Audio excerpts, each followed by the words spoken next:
உலக தமிழ் ரசிகர்கள் அத்தனை பேருக்கும் என்னோட பணிவான வணக்கம். நான் செந்தில்குமார். இந்த பதில் நான் பார்க்க போகிறது, ஸ்டாலின் அவர்கள் வந்து இந்த தேர்தல் 2026 சட்டமன்ற தேர்தல் நடந்தால் அதில் வந்து வெற்றி பெறதுக்காக ஒரு மிகப்பெரிய ஒரு வியூகம் அமைப்பாளரை வந்து தேடிக்கிட்டு இருக்காரு. அரசியல் ஆலோசகர் திமுகக்காக. அதற்காக அவங்க வந்து பல பேர்கிட்ட வந்து பல சஜஷன் கேட்டிருக்காங்க. அதில் அவங்களுக்கு வந்து சம்பளம் எவ்வளோ வந்து கொடுக்க போகிறதாக பேசியிருக்காங்கன்னு கிட்டத்தட்ட 500 கோடியிலேருந்து 1000 கோடி ரூபாய் வரைக்கும் கொடுக்கறதுக்காக சம்பளம் பேசியிருக்காங்க. எதற்காக இவ்வளோ பெரிய தொகையை வந்து கொடுத்து ஒரு அரசியல் ஆலோசகரை, ஒரு வியூக அமைப்பாளரை எதற்காக ஸ்டாலின் அவர்கள் நியமிக்க வேண்டிய கட்டாயம் இருக்குது? அப்படி என்ன ஒரு நெருக்கடி அவருக்கு வந்துடுச்சு அப்படின்ற பற்றி தான் இந்த பதிவில் நம்ம தெரிஞ்சுக்க போகிறோம். அந்த அரசியல் ஆலோசகர் யாராக இருக்கக்கூடும் அப்படின்றத பற்றி நீங்கள் தெரிஞ்சுக்கலாம். ஏற்கனவே பிரசாந்த் கிஷோருக்கு 350 கோடிலாம் வந்து ஸ்டாலின் அவர்கள் போன 2021 சட்டமன்ற தேர்தலுக்கெல்லாம் அவங்க வச்சுருந்தாங்க. அதற்கு பிறகு அவர் தனியாக போயிட்டார். அவர் தனியாக ஒரு கட்சி ஆரம்பிச்சிட்டாரு. சுனிலும் வந்து அதிமுக வேலை செஞ்சார். ஆனால் பெரிய இம்பேக்ட் வந்து அவங்களால வந்து கொடுக்க முடியல. திமுக வெற்றி பெற்றது வந்து ஒரு ஒரு வெற்றி தான். அது வந்து அவங்களுடைய தனிப்பட்ட வெற்றியோ வியூக அமைப்பாளர்களுடைய வெற்றியெல்லாம் ஒன்றுமே கிடையாது. ஆனால் இந்த முறை திமுக வந்து ஒரு வேளை தேர்தலில் வெற்றி பெற்றால் அதற்கு வியூக அமைப்பாளராக யார் இருந்து அவங்க செயல்படுறாங்கோ அவங்களுடைய வெற்றி தான் அது காரணமாக இருக்கும். காரணம் என்னென்னா, இந்த முறை வந்து தேர்தல் ஆணையத்தில் ஒரு மிகப்பெரிய ஒரு சட்ட திருத்தத்தை மோடி அவர்கள் கொண்டு வர்றார். அது என்ன சட்டம்னா, தேர்தல் சீர்திருத்த சட்டம் அப்படின்னு சொல்லிட்டு கொண்டு வர்றார். இந்த தேர்தல் சீர்திருத்த சட்டத்தில் ஒரு முக்கியமாக ஒரு அம்சம் இருக்குது. அது என்னென்னா, நீங்கள் வந்து ஓட்டு போடலாம், இது பண்ணலாம், பல்வேறு விஷயங்கள் இருக்கலாம்.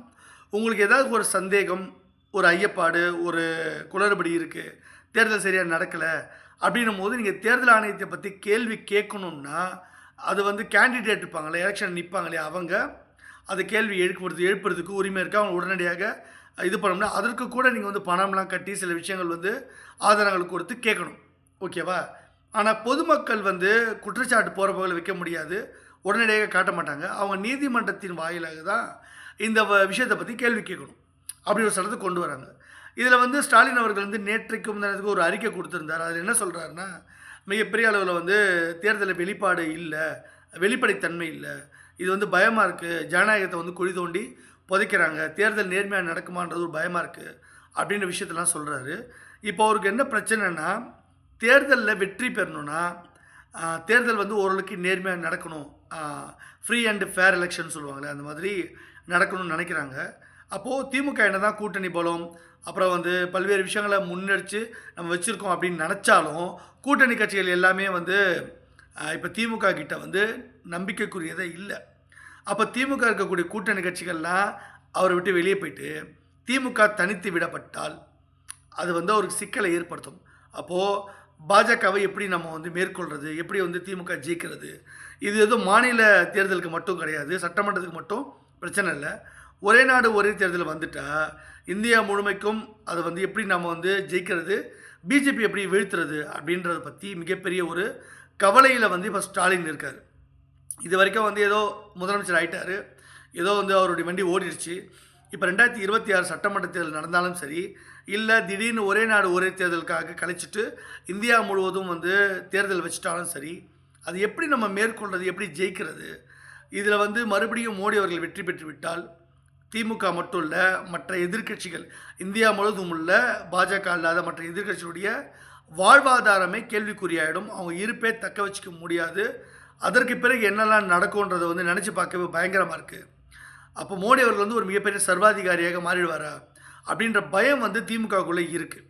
அவங்க செயற்குழு கூட்டத்திலையும் இதை பற்றிலாம் டிஸ்கஸ் பண்ணியிருக்காங்க. அப்படின்னும் போது இப்போ ஸ்டாலின் அவர் என்ன நினைக்கிறாருன்னா, நிறைய மிகப்பெரிய பெரிய ஆளுமை மிக்க நபர்கள்கிட்டலாம் நாங்கள் வந்து ஒரு 500 கோடி இல்லை 1000 கோடி கூட தரதுக்கு தயாராக இருக்கோம், எப்படியாச்சும் வந்து இந்த வந்து மோடி அவர்கள் வீழ்த்துகிற வித்தையை வந்து எங்களுக்கு சொல்லிக் கொடுங்க, வியூகம் அமைச்சு கொடுங்க அப்படின்னு கேட்டிருக்காங்க. யாருக்கும் வந்து அதுக்கு தைரியம் இல்லை, பண்ணுறதுக்கு தெரியலை, எப்படி மோடி அவர்கள் வீழ்த்துறதுன்னு தெரியல. அதாவது இவங்க நீதிமன்றத்தில் நாடலாமா அப்படின்னு ட்ரை பண்ணால் கூட சட்டமியற்ற அதிகாரம் பாராளுமன்றத்துக்கும் சட்டமன்றத்துக்கும் தான் இருக்குது. நீதிபதிகள் வந்து ஒன்றும் பண்ண முடியாது. இவங்க பெரிய நம்பிக்கையாக மரியாதைக்குரிய உச்சநீதிமன்ற நீதிபதி அவர்கள் நீதியரசரில் வந்து சந்திரசூட் அவர்கள் மேலே ரொம்ப நம்பிக்கை வச்சுருந்தாங்க. ஆனால் சந்திரசூட்டும் அவங்களுக்கு காலை வாரிட்டார். ஸோ மோடிக்கு எதிராக எந்த தீர்ப்பையும் அவர் வந்து கொடுக்கல. ஸ்ட்ராங்காக அப்ஜெக்ட் பண்ணலை. ஸோ புதுசாக வந்து வர நீதிபதிகளும் மோடிக்கு எதிராக இருப்பாங்க அப்படின்னு சொல்ல முடியாது. அப்படின்னா நீதித்துறையும் கைவிட்டுடுச்சு திமுகவை, திமுக போன்ற கூட்டணி கட்சிகளை, எல்லாரையும், எதிர்க்கட்சிகளை. அதுக்கப்புறம் வந்து சட்டமும் இவங்களால் ஒன்றும் பண்ண முடியல. பெரும்பான்மையோட மோடி வந்து பண்ணிடுறாரு. தார்மீக ரீதியிலையும் இவங்க ஒன்றும் பண்ண முடியல. அப்புறம் வந்து போராட்டம் பண்ணானா அதுக்கும் பயமாக இருக்குது. ஊழல் வழக்கெல்லாம் இவங்க மேலே நிறைய இருக்குது. அப்போ ரெய்டு, அமலாக்கத்துறை இந்த மாதிரி விஷயம்லாம் பார்த்து பயப்படுறாங்க. அப்போது மோடி அவர்கள் எப்படி வீழ்த்துறது அப்படின்ற ஒரு ஒரு பிரச்சனையில் இப்போ மாட்டிக்கிட்டாங்க. அவங்களுக்கு வழி தெரியல. எந்த பக்கம் போனாலும் கேட் அடைக்கப்பட்டிருக்கு.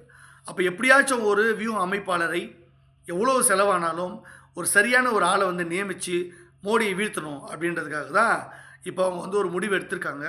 அந்த வியூக அமைப்பாளராக யார் போக போகிறாங்க, யார் அவங்க தேர்ந்தெடுக்க போகிறாங்க அப்படின்னு நமக்கு தெரியாது. அதை வந்து திமுக தான் முடிவு பண்ணுவாங்க. அப்படி ஒரு சரியான ஆளை நியமிச்சிட்டா, மோடி அவர்களுக்கு எதிராக ஒரு வியூகம், சரியான வியூகத்தை அமைச்சிட்டா, கண்டிப்பாக மோடி வந்து தோற்கடிக்கப்படுவார்ன்றதில் மாற்றுக்கிறது இல்லை. அந்த வியூக அமைப்பாளர் வந்து சரியான ஒரு விஷயத்தை கையில் எடுக்கணும். அது வந்து இவங்களால் முடியல. ஆனால் சட்ட ரீதியாகவோ இந்த ரீதியாகவோ பெரிய அளவில் வந்து ஒரு ஐடியாலாம் யாராலும் கொடுக்க முடியாது. அப்போது சட்டப்படி நீங்கள் கோர்ட்டுக்கு போங்க, இதை பண்ணுங்கள், அதை பண்ணுங்கன்னு அந்த வியூக அமைப்பாளர் சொல்ல முடியாது. அப்போ அதையெல்லாம் தாண்டி வேறு லெவலில் ஒரு விஷயம் இருக்கணும்.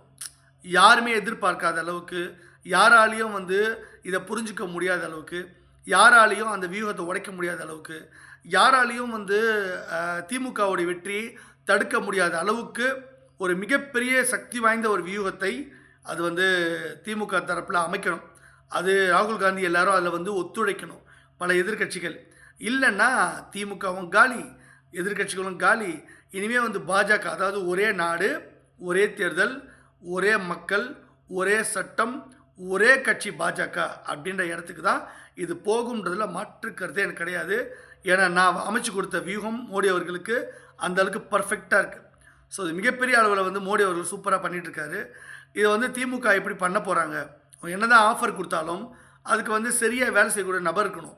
இது வந்து ஒரு பழமொழி சொல்லுவாங்க இல்லையா, கரணம் தப்பினால் மரணம் அப்படின்வாங்க. அதாவது டூ ஆர் டை சிச்சுவேஷன், வாழ்வா சாவா நிலையில தான் ஸ்டாலின் அவர்களே இருக்கிறாரு. என்ன நடக்க போகுதுன்றதை நம்ம பொறுத்து இருந்து பார்ப்போம். இந்த பதிவு உங்களுக்கு பிடிச்சிருந்தா சேனல் லைக் பண்ணுங்கள், ஷேர் பண்ணுங்கள், சப்ஸ்கிரைப் பண்ணுங்கள். Thank you and Jai Hind.